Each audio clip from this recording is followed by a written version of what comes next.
Hello everyone and welcome back to the channel. This is your tutor Navdeep this side. Today the topic that we are going to discuss is marketing research process, which is a very interesting plus very important topic. So without any further delay, let's get started.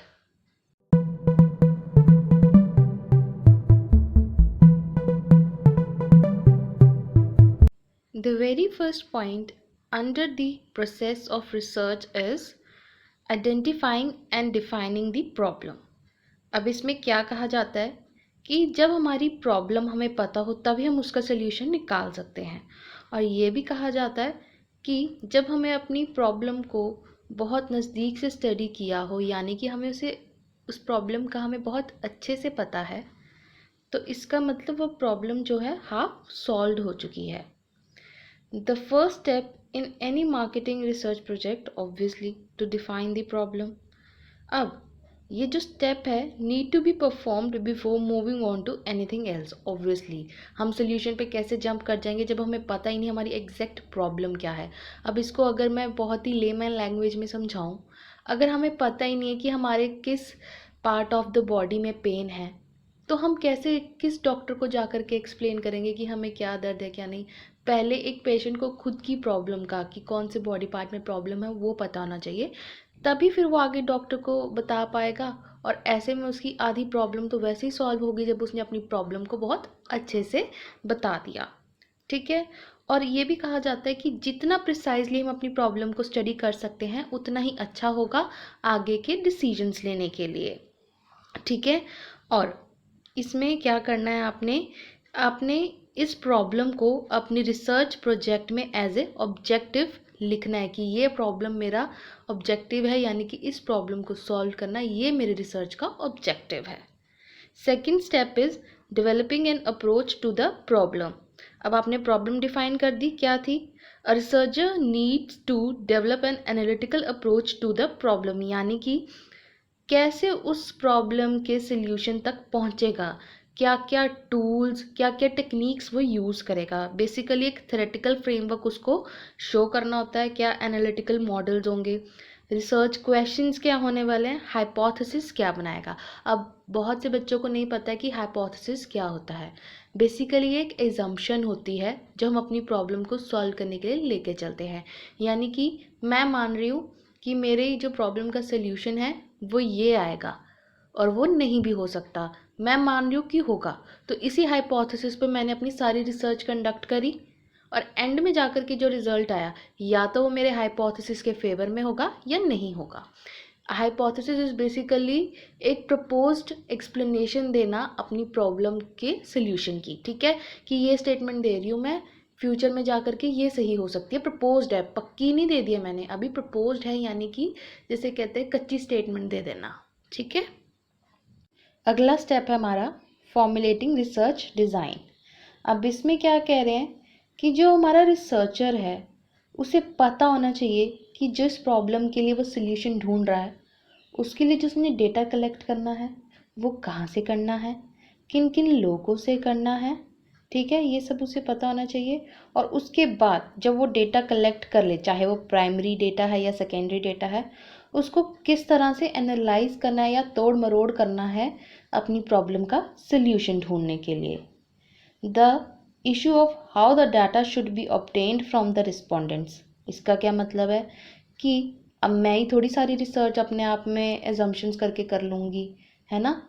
हमने क्या करना है, respondents ढूंढने हैं। मुझे सोचना है कि यार ये मेरी प्रॉब्लम है और इसके बारे में जितने ज़्यादा से ज़्यादा इंडिविजुअल्स को मैं कवर अप करूँगा उतना ही मेरे लिए जो प्रॉब्लम का सल्यूशन है वो उतना ही प्रिसाइज और अच्छा आएगा। ठीक है। तो इसमें आप कैसे रिस्पोंडेंट से डेटा कलेक्ट कर सकते हो, आप ऑब्वियसली क्वेश्चन प्रिपेयर करोगे। ठीक है। अब क्वेश्चन में भी आप कैसे कवर अप करोगे उनसे, कैसे सर्वे मेथड्स होंगे, ओपिनियन पोल मेथड्स होते हैं, बहुत सारे मेथड्स होते हैं आपके क्वेश्चन को कंडक्ट करने के, उनसे पूछने के। देन इज ये स्टेप तो था, अभी आपने फॉर्मुलेट किया, अभी आपने इसको एक्चुअल में अंजाम नहीं दिया है, अभी सिर्फ आपने फॉर्मुलेट किया है, डिज़ाइन किया कि आप किस तरह से एग्जीक्यूट करोगे चीज़ों को। Next point is collecting data. अब बारी आ जाती है असल में डेटा कलेक्ट करने की। अब वो कैसे करोगे बच्चे? इसमें दो तरह की वो होती है। First one is field work and then is desk work. Field work में क्या होता है, आप इंटरैक्ट करते हो रिस्पोंडेंट्स के साथ या इंडिविजुअल्स के साथ फेस टू फेस। उनके साथ एक कंफर्ट लेवल बिठाते हो, पहले तो उन्हें बताते हो कि what is the problem you are looking the solution for, right. उसके बाद उनसे इंटरैक्ट करके, उनसे क्वेश्चंस पूछ के, फिर आप उन क्वेश्चंस को इंटरप्रेट करते हो कि हाँ भाई ये हमें रिस्पोंडेंट्स के रिस्पॉन्सेज आए हैं, तो इनसे क्या मेरा जो है कंक्लूजन निकला। दूसरी चीज़ होती है डेस्क वर्क। इसमें आप फेस टू फेस इंटरेक्ट नहीं करते हो, इसमें आप टेलीफोनिक कन्वर्सेशंस करते हो, ईमेल्स भेजते हो, ठीक है, जिसके थ्रू फिर आपको रिप्लाईज आते हैं। अब आप देखो कि मुझसे कोई फेस टू फेस बात पूछ रहा है, मैंने तभी रिप्लाई दे दिया।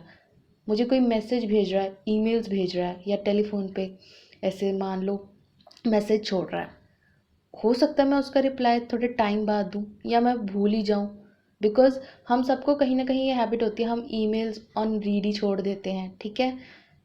तो ये ज़्यादा टाइम कंज्यूमिंग होता है, इसलिए जो हमारे रिसर्च स्कॉलर्स होते हैं they prefer more of field work. और मार्केटिंग के एरिया में तो इतना फील्ड वर्क है, और आप जितना फील्ड वर्क करोगे उतना कम होगा, क्योंकि हर एक रिसर्च स्कॉलर चाहता है कि जो उसकी रिसर्च हो वो उतनी ही एक्यूरेट और गुड डिसीजन मेकिंग में हेल्प करे।